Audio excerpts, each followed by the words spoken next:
Uy, sa mga bay nato diha nga gusto makakita og whale sharks o locally known as butanding. Nagpakita na og balik gahapon ang mga butanding human ang upat ka adlaw nga wala sila magpakita. Magpadayon-dayon na baka ni mga bay? Para sa dugang detalye mo balita ani sin One News Cebu correspondent Dale Israel. Dale, bay unsa man nakakita kag mga butanding? Mayang hapon, Chiki. Nakita na ta sa una pero sulod sa upat ka adlaw sirado ang whale shark watching sa Oslob, Cebu. Tungod kay wala makitaan ang mga butanding nga mao'y pinakadakong attraction sa lungsod nga gidayo pa sa mga langyang turista. Iba na ba nang maabot og 1 ka milyon ka pesos matag adlaw ang malugi sa probinsya sa Cebu human wala magpakita ang whale shark sa Oslob.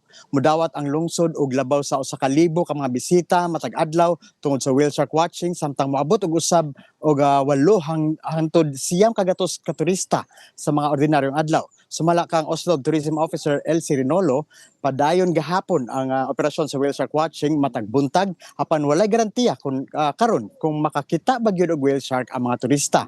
Sulod sa upat ka sunod-sunod ka mga adlaw sugod ni aging Biyernes, napugos ang mga operators pagdeklarar og officially closed for the day. Kahapon, 3 ka whale shark ang nakit-an pag-usab nga naghatag og paglaom sa mga tourism operators o mga residente nga nagsalig sa industriya alang sa ilang panginabuhi. Sa normal nga sitwasyon, moabot og napulo ka whale shark ang kasagarang makita matag buntag sa Oslob.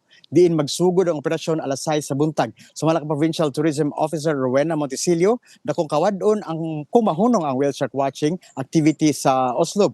Apan andam kuno ang probinsya sa pag-train sa mga tao nga nagsalig sa whale shark watching alang sa ubang pinabuhi og pagkakitaan. Bisan pa sa temporaryong pagkunhod, Chiki, sa mga sightings, naglaom gihapon ang mga opisyal sa turismo nga mobalik ang mga whale shark sa ilang naandan nga feeding grounds sa maabot nga mga adlaw.